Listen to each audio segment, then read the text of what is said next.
Today on 7 and 4 News at 5. We think he'll make a great congressman for this area. A Washington Republican bigwig throws his support behind the man most likely to challenge Bart Stupak for voters here in northern Michigan. Also, these organs don't belong to a region. They belong to the United States. Who decides who gets an organ transplant and when? States say they should. Plus, how a flaw in the new quarters could make you a few $100s richer. This is 7 and 4 News at 5. Coverage you can count on. Good evening, I'm Adam Bartelmay. And I'm Nancy Loveland, in for Dow Vu. Big Republican firepower today in support of Bart Stupak challenger Chuck Yob. U.S. House Majority Leader Dick Armey throws his backing at a fundraiser. The Texas Republican says Yob would do a better job than Stupak in blocking efforts to sell Great Lakes water. Yob hasn't formally announced his candidacy for Michigan's 1st congressional district, which includes the entire Upper Peninsula and most of the northern tip of the Lower Peninsula, according to legislation proposed by Stupak to ban selling or diverting Great Lakes water. Under most circumstances, it would actually make it easier for thirsty states to get their hands on it. And speaking of lawmakers down in Lansing, they're split along party lines over gun control, and that's slowing efforts to pass any legislation. Michigan drew national attention with the fatal shooting of Kayla Rowland in her 1st grade classroom near Flint. Since then, everyone from talk show host to President Clinton have offered their opinions. But in Lansing, the legislative battle on gun control has turned into a war of words between Republicans and Democrats, posturing for November's election. School officials near Grand Haven are coming under fire by the parents of a 16-year-old sophomore accused of bringing a handgun to school. The teen's mother says her son was angry and didn't know how to fight back against a group of bullies.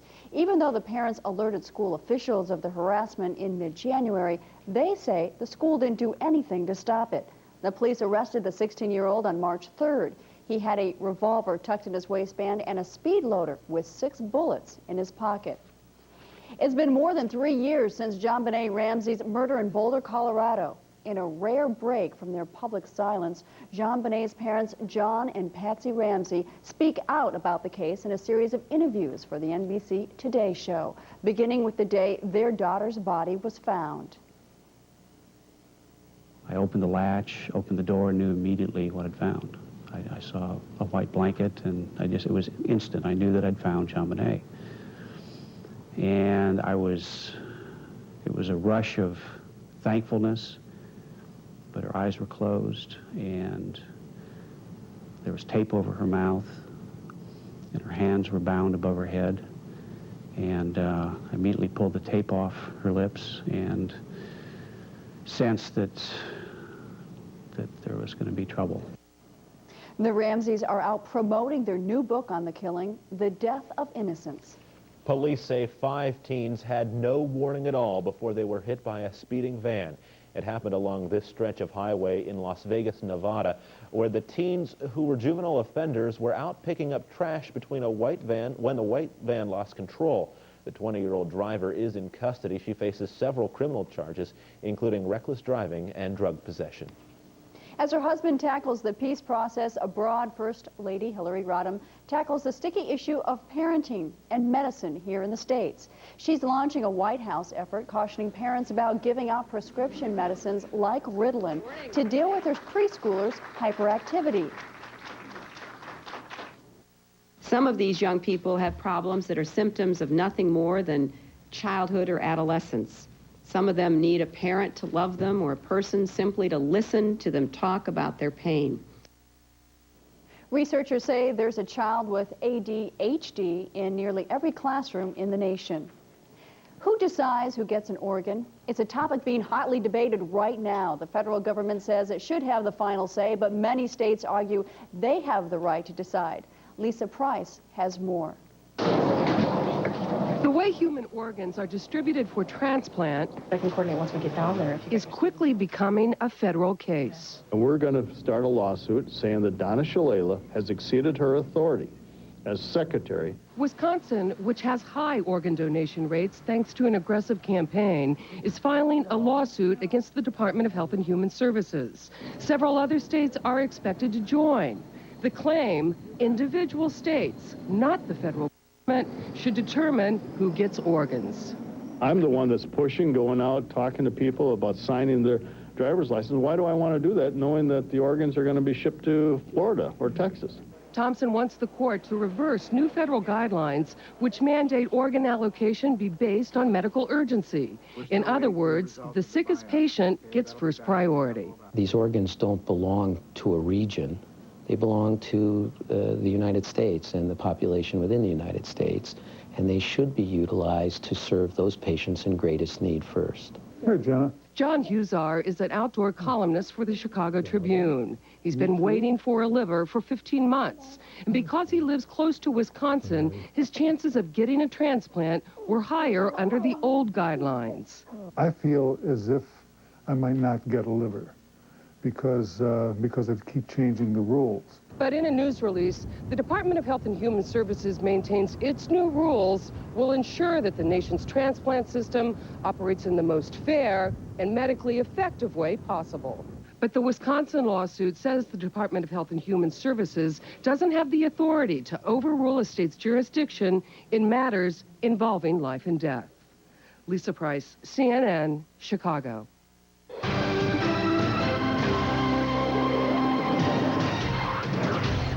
And a dismal day across the region. Hello, everybody. We got our windshield wipers on right here, clearing off all the moisture for you. So you can take a look over Traverse City and out over the hills. And it's pretty much at a distance. You've got some lakes there and as well. And it's going to be foggy pretty much for the entire day. Drizzle, light rain for the overnight hours. In fact, a dense fog advisory is in effect for the Upper Peninsula for areas of central and western portions of the state.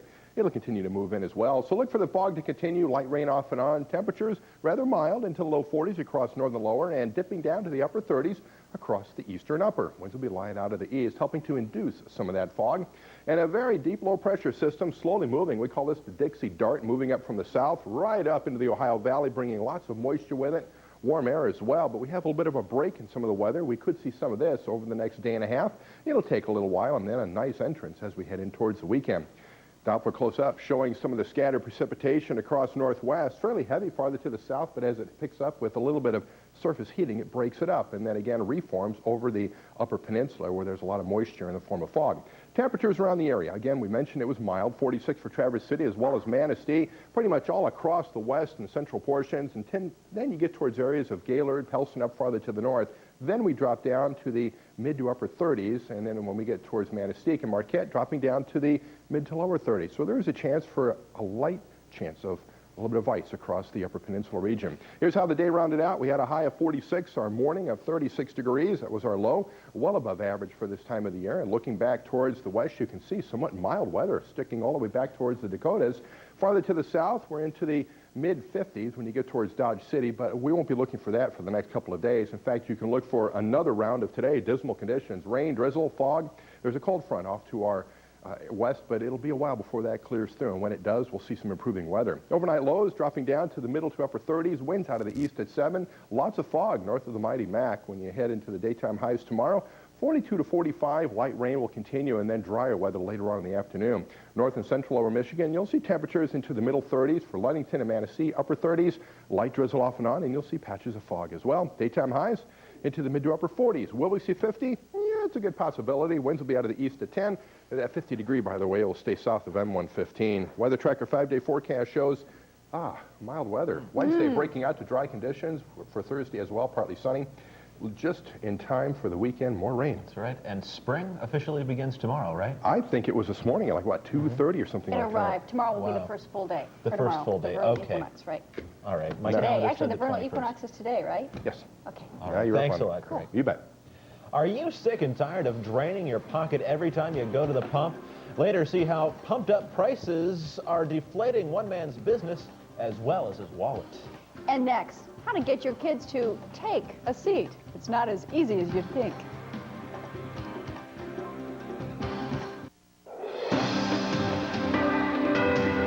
Coverage you can count on. You're watching 7 and 4 News at 5. With Dow Blue, Adam Bartelmay, and Chief Meteorologist Greg MacMaster. 7 and 4 News. Coverage you can count on. you're a parent, you've been through it, the trials and tribulations of potty training. But doctors say there are ways for parents to handle this battle over the bowl. Molly Hennenberg takes a look at an issue every parent will face. 3.5-year-old Randy Lesh is just about toilet trained. He still occasionally has an accident during the night. So that's our biggest concern, is getting him through the night and, dry. Not an unusual problem for most children starting potty training, says pediatrician Dr. Dennis Dogger. Nighttime accidents are unavoidable, and they're just part of the process. I want you to put the thing is to be casual about it. It's important to reward successes, not to make a big deal out of the failures or the non-compliance, because that just sets up another roadblock that can become a real difficult problem as time goes on. That can lead to a power struggle between parent and child and a losing situation for both. Robin Lesh says she doesn't get angry or frustrated when Randy has an accident and may have a solution to his nighttime wetting problem. Yeah, cut down his drinking.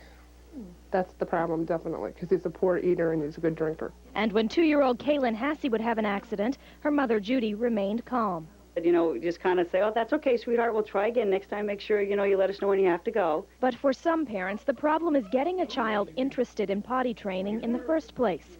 Here's one way to do it. You get the potty chair out. You read the child a book every night about he or she toilet training. They make these wonderful little books. And eventually it'll kick in and they'll understand what you want them to do with the toilet. But doctors say the child also has to be ready physically and psychologically. Some kids are very much ready at 2 years. Some kids are at 3 years still haven't a clue. And both of them are normal kids, and neither of them will go to school in their Pampers. So for stressed out parents, doctors say relax, let nature take its course, and enjoy your child's success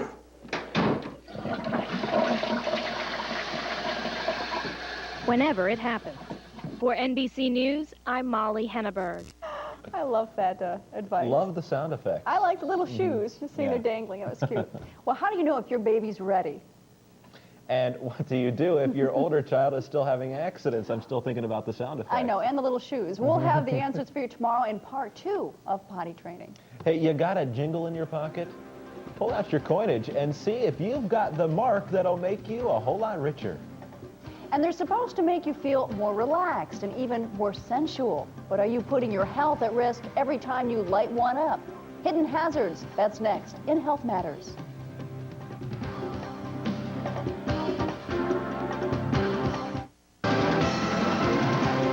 On the next 7 and 4 News Today. Will the Fed hike interest rates Tuesday, and what does it mean for you? We'll talk live with our financial expert, Blair Anderson, for the latest. And spring is here, and so are warmer temperatures. We also have some sunshine on the way. I'll have your first morning forecast, as well as any school closings on the next 7 and 4 News Today at 6 a.m. 7 and 4 News, coverage you can count on.